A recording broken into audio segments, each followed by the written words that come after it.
New buy sell keeper void is back for game week 16. Welcome to FPL Mate, my name is Dan and it's time to look at those transfer trends ahead of the new game week using data and the fixtures to figure out what moves we should be making and maybe which moves we shouldn't be making. Just to let you know, the latest episode of the Stick to FPL podcast is now up for game week 16, so if you haven't checked it out yet, please do go ahead and have a look. We speak about Salah's double game week as well as those cheap midfielders you might want to get, as well as talking about Brian and Burmo. Go check it out on all platforms right now using the link in the description, or you can just search Stick to FPL. Same as always, guys, this video is going to be split into two sections, the first of which we will be looking at which players you should be keeping and which players you should be selling. After that, we'll have a look at those you should be buying and which ones maybe you should be avoiding. The players will be tier listed, so players towards the top are the priorities and the players towards the bottom are players maybe we don't want quite as much. And guys, I do just want to apologise as well for uploading quite late. I have been quite ill today and I've been asleep most of the day, but I've been trying to work on this video between naps, I guess.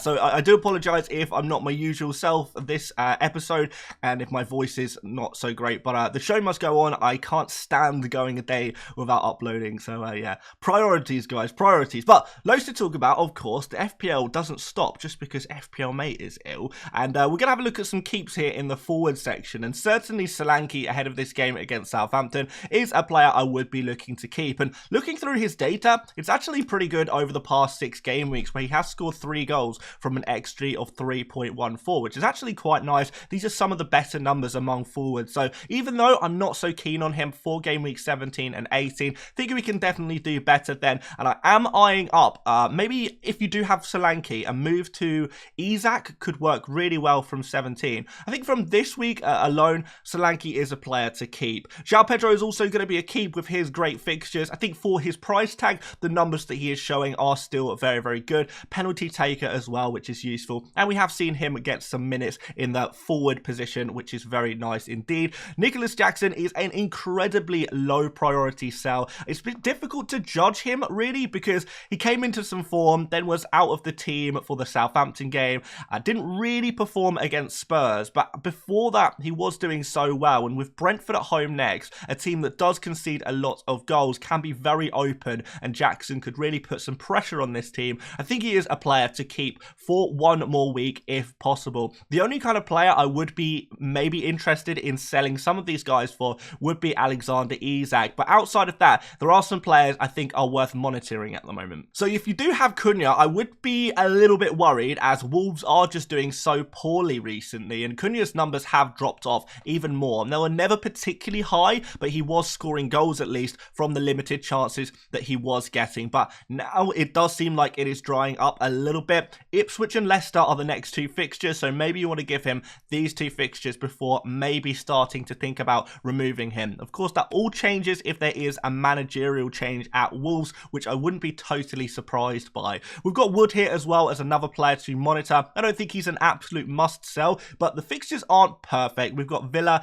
here, Spurs and Everton, and you never know what you're going to get against Aston Villa and Spurs, so it's difficult to judge exactly how good Wood will be in these fixtures. Haaland is actually going to be moving towards some better fixtures in the near future. A lot of people are saying that they want to bring in Haaland very soon, so if you do still have him, there may be some arguments to say maybe just keep him, as he is coming back into a little bit more form, and we know his numbers are absolutely brilliant, but is he worth that big price tag? I wouldn't be buying him, but certainly if you already have him, I would be open to keeping him. One to monitor. And Wissa is another player to monitor here. The last few game weeks, his numbers have dropped off quite dramatically, and I know he is still scoring goals. However, he is playing in some slightly wider positions, which I'm not so keen on, and we are seeing the likes of Igor Thiago and Shada as well competing for minutes in those forward positions, as well as Carvalho as well. So something to be aware of, something to have some concern about, and with the bad fixtures coming up for Brentford, this could be a time to hop off the Brentford attacker. Into the sell category, Ollie Watkins to be fair, like he is doing fine at the moment, but the fixtures are so bad for him, Forest, City, Newcastle and Liverpool, that I think we can probably find better value for money elsewhere, because remember, Watkins is a very, very pricey player, and this could be a good moment to jump off him at this moment because of the poor fixtures for him. Danny Welbeck is also a player I'd be looking to sell. He has been injured recently, which has limited his minutes, and I'm not sure how many minutes he is going to be able to get going forward in a slightly busy fixture period. And as for Delap, he's not really scoring as many goals as he was previously in the season. I think Wolves is an okay fixture for him, but he is a player I'd be looking to move on fairly soon, with so many great forwards on offer to us right now. For midfielders, Saka is a definite keep. It shows how high the standards are for Saka, where people are thinking about selling him after that blank in game week 15. But an Arsenal set piece taker right now is pretty valuable, so would be looking to keep him even in a moderate fixture against Everton. Certainly the fixtures after Everton are really nice for Saka and for Arsenal, so definitely a player I'd be wanting to have in my team. No way I'd be selling him. Maddison was benched in game week 15, which I think is good for his minutes potential in game week 16 against Southampton. He is a player I would be looking to remove very, very soon, but I think you do give him the Southampton game to show what he can produce. And Bruno Fernandes, I'm finding it pretty difficult to make an argument to sell this guy. Obviously, if you have other moves in mind and need to downgrade Fernandes in order to upgrade on other areas of your pitch, then that's fair enough. But ultimately, his numbers are really good. He is getting FPL points, and the Man City game is not as tough as it once was. And I think in a big derby game, I expect him to step up. So I don't think there's major pressure to sell Bruno if you don't want to, but I understand if you do have kind of want to use him as a cash cow player to make other upgrades. Rodgers is one to monitor. Difficult fixtures, but hopefully you can just bench him. His numbers are still pretty good for his price tag. De Bruyne, never really liked this pick, to be honest, but I know a lot of people did pick him up last week anyway. But big game player against Manchester United at home. I think there's no problem with keeping him, seeing how he does. But I would be looking to move him on soon and making sure you do have that midfield combo of Saka, Palmer and Salah. If you already have all of those guys and De Bruyne, fair enough, but De Bruyne could be some minutes risk in the near future. But I don't mind keeping him for one more week or two just to see how that one goes. One to monitor. And Burmo is kind of still this monitor area. I think, yes, he did well in game week 15, but I don't think I'm convinced. He was playing in a kind of right wing back position really for the majority of that game, so it was surprising to see him getting so many points against Newcastle. But he certainly did improve in that game. But previous to that, we've seen time and time again, he's taking like one shot every 3 or 4 games. Not very good at all. And I think maybe the Newcastle game was a bit of an anomaly, where he was moving into a more advanced position later on in the game after substitutes. But I'm worried about Mbeumo. I'm worried about his position. I'm worried about his fixtures. I think there's still a lot of negatives around him. But again, not going to be a priority sell. I think there are midfielders that you probably want to move on in more of a hurry. Garnacho would be one of those players with the rotation risk that he poses, struggling even to play 60 minutes at the moment as Amorim looks to rotate his team constantly. Very frustrating if you want to pick up Manchester United players because you just don't know who is going to play. Rashford is even more of a priority sell at 7 million. We've kind of seen that he could even be leaving the club in the near future. Manchester United apparently open to selling him, so yeah, not too convinced by him. Think you just get rid at this point. Luis Diaz going to be some rotation risk, having started in the Champions League game today. And Smith Rowe, the numbers have dropped off a cliff for him. 0.3 XG in 6 game weeks. That is crazy low. And with Liverpool up next, again, a really nice hopping off point for Smith Rowe, I think. Even if you like the fixtures after that, I'm worried about how involved he will be able to be in some of these fixtures. So for defenders, I think Gabriel is a keep pretty much no matter what. If he doesn't play this game week, I think he will be back in the near future. We don't know for sure. We're going to keep an eye on whether Gabriel is available for game week 16, but certainly he is a player I would want in my team long term. So if you do have him, maybe you can afford to just bench him for this short term period, or just play him and hope that he plays. Make sure you do have some bench cover cover. I can't really see an argument to sell Gabriel at all. I would rather upgrade one of my bench defenders to ensure I have adequate cover than sell Gabriel, because he is a player we do want long-term. Arsenal, set-piece machines, and Gabriel, as soon as he's back, he's going to be the target man all over again. Pedro Porro, well worth keeping for this Southampton game, and to be honest, looking through some of these fixtures, Forest and Wolves in the near future, I think they're quite nice. I do worry about Spurs defensively, and I think they have been one of the weaker defences in the Premier League in recent game weeks, and that is largely down to players missing, which could continue in fairness. But there are some okay fixtures in here, so I'd be fine to keep Pedro Porro. Don't think he's the best pick necessarily, but fine to keep. Robinson, bench this week if you can, but I would look to keep him for the Southampton and Bournemouth fixtures in 17 and 19. Manchester United defenders one to monitor. I don't think they're priority sells. I think there are players we should more focus on selling in the defense position, but with Man City next, you probably are going to be a little worried about these guys, and Mazraoui showing a little bit of rotation risk now that Yoro is back and available to play in that right centre-back position. Digne is one to monitor as well. I think he can still be a useful FPL asset, but it's difficult to predict his minutes right now, so understand if you do want to sell him. As for Keane, he is not only rotation risk, but also injured, so he is probably going to be a sell, if not for his cheap price tag. Because he is so cheap, you're probably not going to get much better value for money at 4.1 million, because there really isn't very much at that price tag at all. So you could just leave him on your bench for now, but he is certainly not a player I would want to have in my squad. Gvardiol is going to be a sell. City still looking pretty poor defensively, and Gvardiol is just too expensive. I'd be looking to move him to an Arsenal or a Liverpool defender. Rico Lewis is suspended for this game week, so he is another player I would very much like to lose from my team. And also Konate, he is still injured, of course, so for that reason, he is a pretty easy sell at this point. Still going to be a few more game weeks before we see him back in action. Just get rid. And at this halfway point in the video, guys, if you wouldn't mind leaving a like, that would be massively appreciated. I've dragged myself out of bed to record this video, and I'm going to go straight back to bed on my laptop to finish editing this video once we are done. But I appreciate all the love, guys, and do subscribe as well if you're new around here. Let's go on to the buys. So Isak is probably the #1 priority buy in the whole game right now. I can't think of a player I want more in my FPL team right now than Alexander Isak, with Leicester and Ipswich up next. Even Aston Villa and Manchester United, there's plenty of potential there for a top striker like him. The numbers are good for him, not just in expected goals, but also expected assists. 2xG, 1.2 XA. Good top finisher, so he will finish his chances, and penalty taker as well. Nicholas Jackson, I also think, is a player I would like to have in my FPL team for the upcoming fixtures. Do quite like the look of many of these fixtures for Chelsea. I think he is probably one of the longer term holds in terms of those forwards, but ideally we would have Isak rather than Jackson, but there's no reason why you can't have both.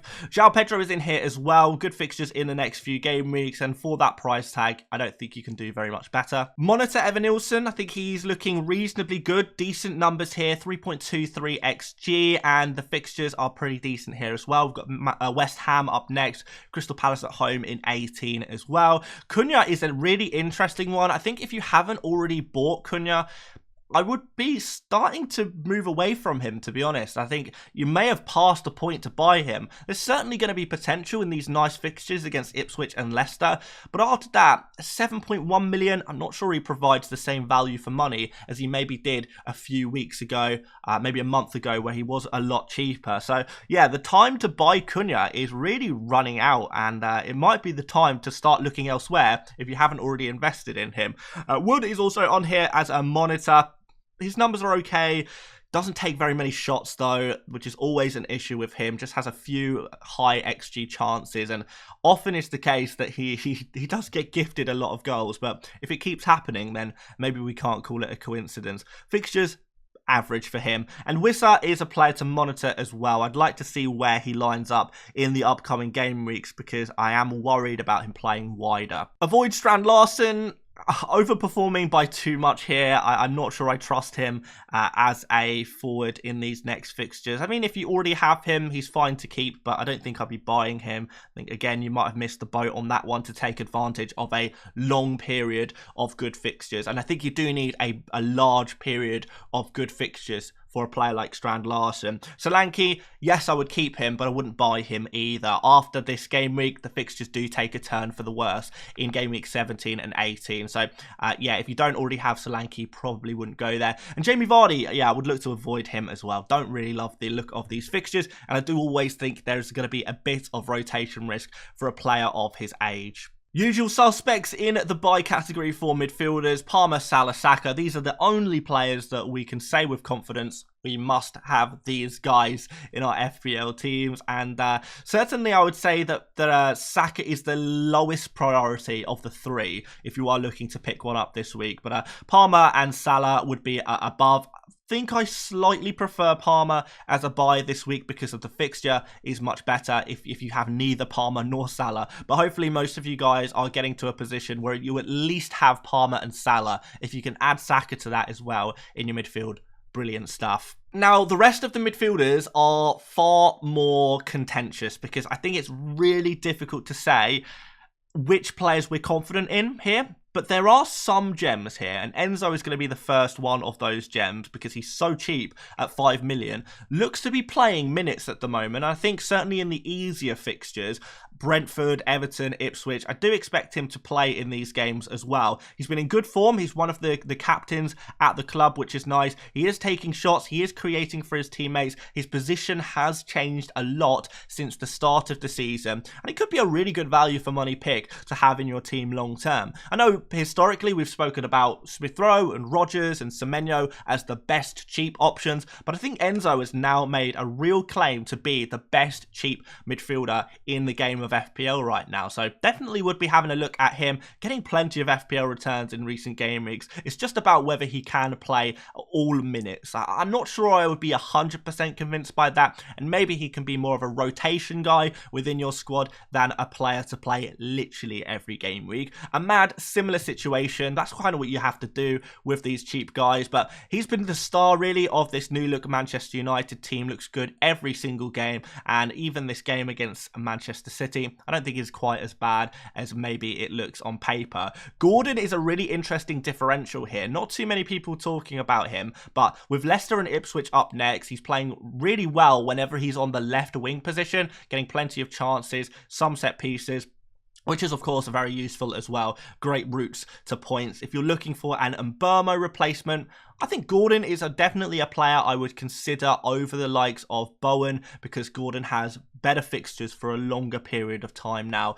Brennan Johnson is going to be in the monitor category as well because even though the fixtures aren't great generally, he is putting up some really good numbers still. Maybe some slight rotation risk there. And Mbeumo, even though I understand the arguments to keep him, he's certainly not a player I would be looking to buy. I wouldn't be knee-jerking him back into any FPL teams anytime soon with these difficult fixtures and him potentially playing in the wing-back position. It does worry me just a little bit. People are picking up Cliver as well, but he is unfortunately a penalty merchant, and his numbers outside of penalties are pretty much non-existent, to be honest. Like, you really are depending on penalties to get a tune out of Cliver. And we've got a Iwobi here on the bottom of the list.